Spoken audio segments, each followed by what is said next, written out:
마태복음 26장 1절부터 13절까지의 말씀을 저와 여러분이 한 절씩 교독하도록 하겠습니다.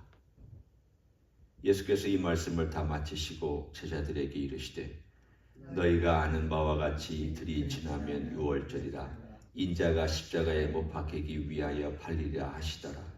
그때 대제사장들과 백성의 장로들이 가야바라 하는 대제사장의 관정에 모여 예수를 흉계로 잡아 죽이려고 의논하되 말하기를 밀란이 날까 하노니 명절에는 하지 말자 하더라. 예수께서 베다니 나병 환자 시몬의 집에 계실 때에 한 여자가 매우 귀한 향유 한 옥합을 가지고 나와서 식사하시는 예수의 머리에 부으니 제자들이 보고 분개하여 이르되 무슨 의도로 이것을 허비하느냐? 이것을 비싼 값에 팔아 가난한 자들에게 줄 수 있었겠도다 하거늘 예수께서 아시고 그들에게 이르시되 너희가 어찌하여 이 여자를 괴롭게 하느냐? 그가 내게 좋은 일을 하였느니라. 가난한 자들은 항상 너희와 함께 있거니와 나는 항상 함께 있지 아니하리라. 이 여자가 내 몸에 이 향유를 부은 것은 내 장례를 위하여 함이니라. 같이 읽습니다. 내가 진실로 너희에게 이르노니 온 천하에 어디서든지 이 복음이 전파되는 곳에서는 이 여자가 행한 일도 말하여 그를 기억하리라 하시니라. 아멘. 오늘 우리가 읽은 6절부터 13절까지의 이 마리아가 향유를 부은 사건은 어떻게 보면 마태복음의 기록을 따라가면 마치 이틀 전에 6월절 이틀 전에 일어난 사건처럼 보입니다. 그러나 정확하게 말하면 요한복음 12장 1절에 그 날짜가 나와 있습니다. 6월절 엿새 전이다 라고 나와 있습니다. 그러면 왜 여기는 26장에 이틀 전에 있었던 이 가야바라든가 대제사장들과 장로들이 모여서 흉계를 꾸미는 바로 그 이야기 뒤에 이야기가 나왔느냐? 이것은 마태의 의도입니다. 이틀 전에 있었던 사건이라는 것을 알리기 위한 것이 아니라 이 사건이 이들이 예수님을 죽이려고 하는 것과 그리고 마리아가 예수님에게 향유를 부은 사건이 얼마나 대조가 되느냐. 한쪽에서는 죽이려고 하는데 한쪽에서는 그의 죽음을 준비하는 그리고 향유를 부은 이 아름다운 마음을 대조시키기 위해서 배치해 놓은 것입니다. 마태의 특징은 일반적으로 대략적으로는 시간적이지만 다 시간적이진 않습니다. 여러분 잘 알고 있는 산상수훈 5장, 6장, 7장도 예수님의 생애 초기에 하신 말씀이 아니라 생애 전반에 걸쳐서 하신 말씀을 묶어놓은 것입니다. 일종의 말씀 모음집. 그러나 이것이 한 장소에서 예수님께서 5장, 6장, 7장을 다 하신 것은 아닙니다. 이게 마태복음의 특징입니다. 마태복음은 일반적으로 시간을 따라서 가긴 하지만 어떤 것들은 그 주제를 강조하기 위해서 배치를 다르게 한 것도 있습니다. 이건 다 주님께서 성령께서 마태를 통하여 우리에게 전달하고자 하는 중요한 메시지가 있기 때문에 이렇게 한 것입니다. 그러면 여기 나와 있는 이 엿새 전에 있었던 이 마리아는 누구냐? 마르다의 동생 마리아입니다. 그리고 죽었다가 살아난 나사로의 동생 마리아입니다. 예수님께서 유대 지방에 올라와서 머물 때에는 이 집에서 머물렀습니다. 가끔 예수님께서 유대 지방의 명절이라든가 또는 어떤 일이 있어서 올라오시면 이 집에서 머물렀기 때문에 이 집은 예수님에게 그냥 친근한 동생 같은 친구 같은 그런 집안이었습니다. 아니나 다를까 오늘 26장에도 보면 예수님께서 한참 이 예루살렘의 이 일들이 어려운 그때에도 이 집에 왔다 갔다 하셨던 것을 우리는 알 수가 있습니다.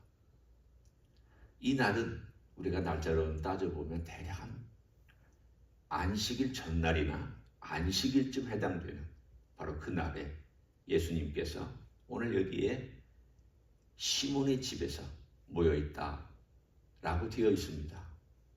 이 사람은 나병 환자였고요. 옛날에 나병 환자였고, 이 사람은 바리새인입니다. 그렇지만 바리새인임에도 불구하고 예수님에 의해서 나은 나병 환자였기 때문에, 과거의 나병 환자였기 때문에 예수님을 위해서 잔치를 벌였습니다.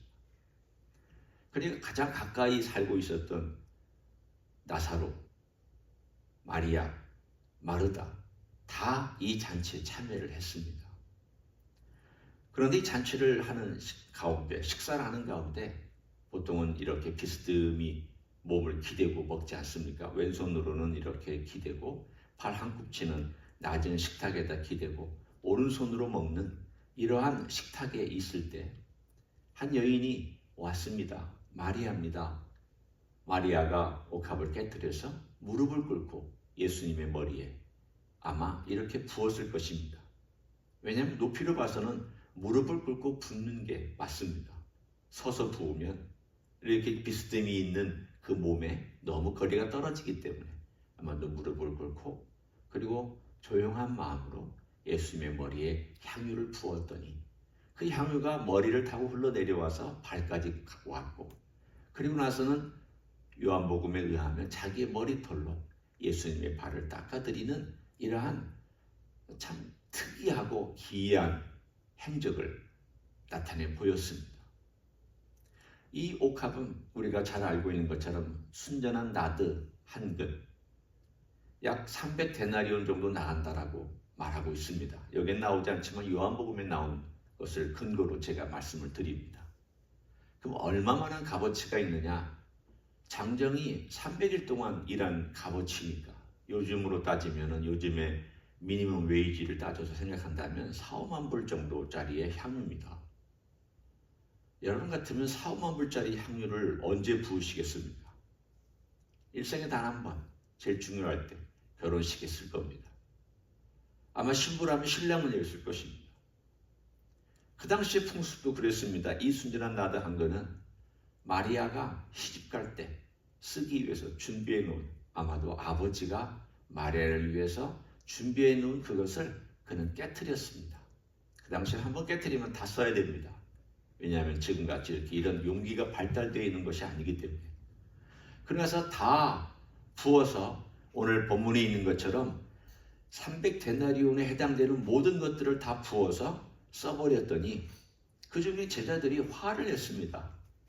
오늘 여기 8절에 보면 제자들이 보고 분개했다고 되어 있습니다. 뭐 때문에 이렇게 분을 냈습니까? 요한복음에 보면은 가룟 유다가 이 분개한 것에 대한 가장 주동자로 나옵니다. 그러니까 가룟 유다가 분위기를 어떤 식으로 끌고 갔는가 하면, 이건 300데나리온이면 엄청난 돈인데, 지금의 한 5만 불에 해당되는 돈인데 이것 가지고 가난한 사람을 위해서 굳이 헌금을 하면 얼마나 큰 돈인데 이걸 그냥 이렇게 허비하고 있는가라고 하는 그러한 이야기를 오늘 본문에서 하고 있습니다. 그랬더니 주님께서 오늘 본문에 말씀하시기를 이 여자를 괴롭히지 말아라. 그가 내게 좋은 일을 했다. 그리고는 이 여자의 행한 모든 것이 나를 준비하는, 죽음을 준비하는 그런 행위였다라고 칭찬을 해주셨습니다. 자, 그러면 이 여자가 정말 예수님의 죽음을 알고 한 걸까? 여러분 생각에? 아니면 모르고 한 것인데 예수님께서 그렇게 그냥 봐주신 것일까? 이 여자가 그렇게 한 것을 내가 그렇게 받아들이겠다라고 한 걸까? 여러분은 뭐라고 생각을 하십니까? 물론 마리아는 자기 오빠 나사로가 예수님에 의해서 다시 살림받았다는 것 때문에 감사함으로 이 향유를 부었을 수 있습니다. 너무 마음에 감사한 나머지 예수님에게 자기의 정성과 사랑을 바치고 싶은데 어떻게 할까 하다가 예수님께서 예루살렘에 올라오셨다가 그 집에 머물러 계실 때, 혹은 그 잔치를 할 때 내가 이것을 해야 되겠다고 마음먹었던 것을 한 것일까? 아니면 다른 것일까? 저는 이렇게 이 본문을 해석합니다. 오늘 이 본문은 명확하게 말하지 않습니다. 마리아가 뭘 이해했고 마리아가 어떤 것들을 분명히 알고 있었는가에 대해서는 명시하지 않습니다. 요한복음도 명시하지 않습니다. 마태복음도 명시하지 않습니다. 그러나 마리아의 특징이 있습니다. 마리아의 특징은 우리가 복음서에서 나오지만 예수님의 발치에서 말씀을 듣는 것입니다. 우리가 마리아 마르다 사건 아시지 않습니까? 잔치 벌일 때, 이 잔치 말고 다른 잔치 벌일 때 마르다가 너무 바빠가지고 일하기에 바쁠 때 마리아는 예수님의 발치에서 말씀을 듣고 있어서 마르다가 화를 내고 예수님 좀 마리아를 보내서 나 좀 도와주게 해주면 안 되겠느냐고 했던 그 마리아. 여기에서도 보면 마리아가 예수님 가까이에서 예수님의 말씀을 듣고 있었습니다. 듣고 있다가 식사하는 중에 오늘 본문에 자기의 가장 소중한 옥합을 가져와서 깨트려서 예수님 머리에 부었습니다. 그러면 이 시간에 예수님께서 이 자리에서 뭘 말씀하셨습니까? 당연하죠. 예수님이 예루살렘에 올라오신 목적에 대해서 말씀하셨을 것입니다. 가이사랴 빌립보를 떠날 때부터 제 아들에게 가르치신 것이 무엇이었습니까? 내가 이제 예루살렘에 올라가면 장로들과 대제사장들과 서기관들에게 붙잡혀서 죽을 것이다. 내가 죽지만 3일 만에 다시 살아날 것이다. 이 이야기를 제 아들에게 가르쳤고, 그리고 예루살렘에 가까이 오신 지금 이 시점에서도 주님께서는 사람들에게 가르치신 교훈은 그것이었을 것입니다. 이제 내가 왜 여기 왔느냐? 이 유월절을 지키기 위해서 올라온 거 맞다. 그렇지만 내가 이 지키기 위한 것은 내 목숨을 많은 사람의 대속물로 주려고 내가 온 것이다. 라고 가르치는 그 가르침에 귀를 기울이고 듣고 있었습니다. 제자들은 그게 별로 중요하지 않았습니다. 제자들은 여전히 예수님께서 영광을 받으시면 오른쪽 왼쪽이 안 될 것인데 관심이 있었고, 오늘 여기 제자들은 이 옥합이 얼마나 값어치가 있으며 이것으로 어떤 일을 행할 수 있는가에 대한 일, 가치, 돈, 아깝냐, 아깝지 아니하냐, 산술적인 계산, 우리가 이걸 가지고 뭘 할 수 있느냐, 없느냐, 모든 초점이 거기에 맞춰져 있었습니다. 왜냐하면 예수님의 말씀을 듣고 있지 않았기 때문입니다. 온통 자기 생각으로 가득 차 있었습니다. 자기들의 생각. 예수님의 마음하고는 전혀 동떨어져. 예수님의 마음은 한편으로는 비장합니다. 예수님이라고 인류를 위해서 십자가를 지시는 것이 사랑하기 때문에 기꺼이 하시는 일이지만 그냥 콧바람 불면서 하는 그런 일은 아니지 않습니까? 얼마나 마음이 비장하시겠습니까? 얼마나 마음속에 이 길을 걸어가는 것에 대한 아픔이 있으시겠습니까? 오늘 그 아픔의 마음을 아는 사람이 없었습니다. 예수님 처음 사역을 시작할 때 예수님이 어떤 분인가 아는 사람? 세례요한 하나 있었지 않습니까? 나중에는 그도 오해를 하고 잘 몰라기도 했지만 세상죄를 지고 가는 하나님의 어린 양이로다 라고 알아주는 사람 딱 하나 있었습니다. 예수님 돌아가실 때에 예수님의 마음을 알아주는 사람 딱 한 사람 여기 있습니다. 제자들 몰랐습니다. 관심도 없었습니다. 듣지도 않았습니다.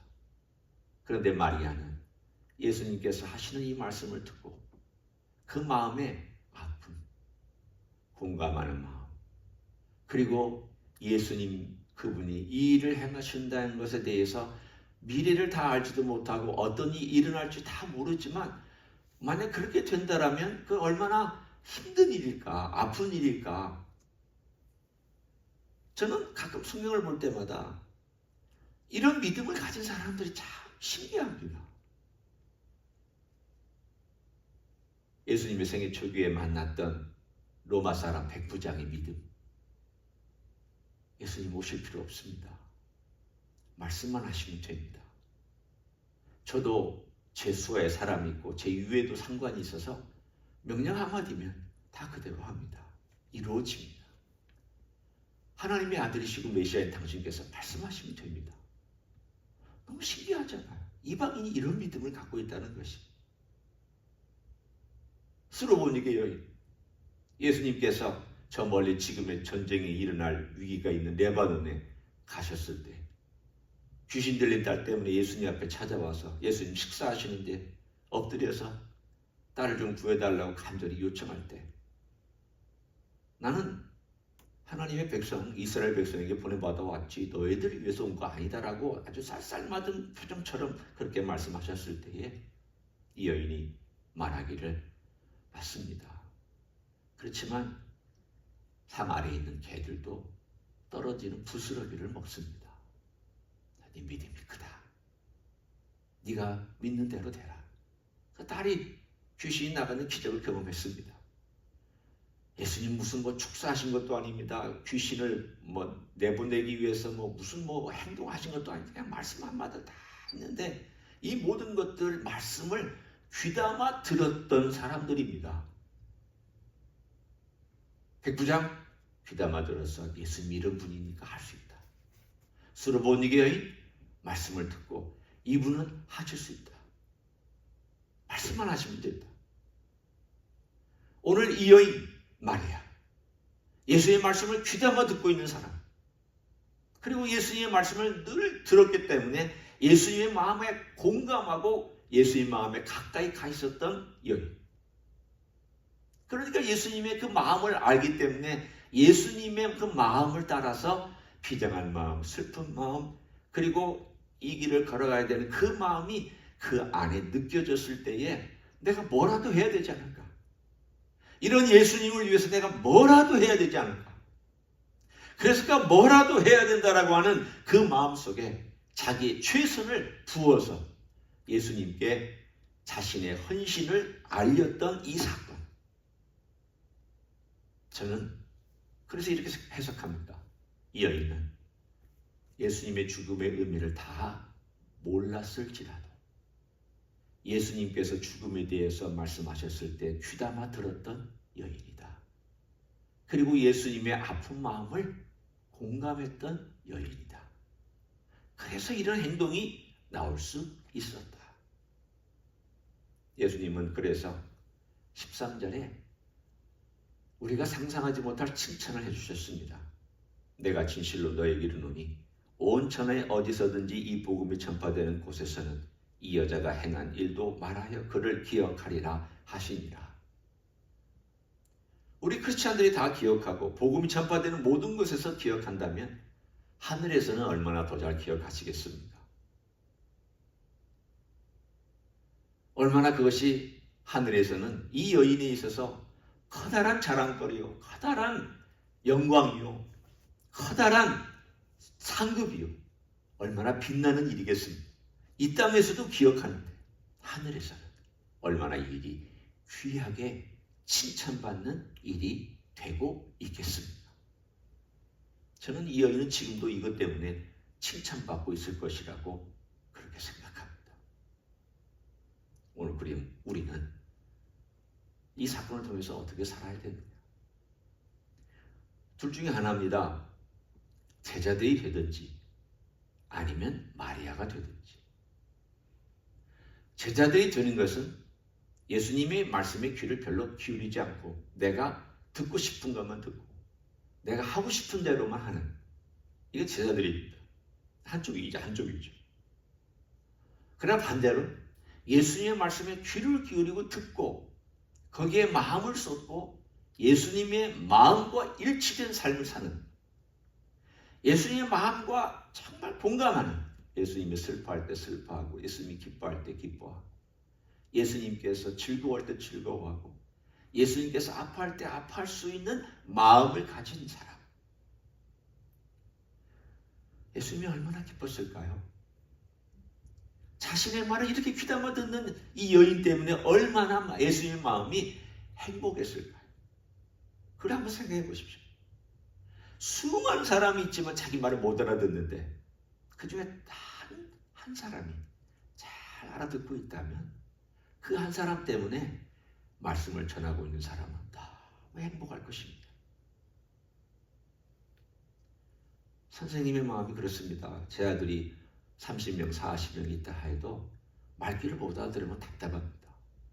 그러나 단 하나라도 알아들으면 너무 행복해서 열정을 다해서 가르치려고 그러고 열정을 쏟고 그 한 아이가 더 발전하기 위해서 신경 쓰고 애쓸 것입니다. 예수님이 얼마나 행복하셨으면, 기쁘셨으면 이런 말씀을 하셨을까?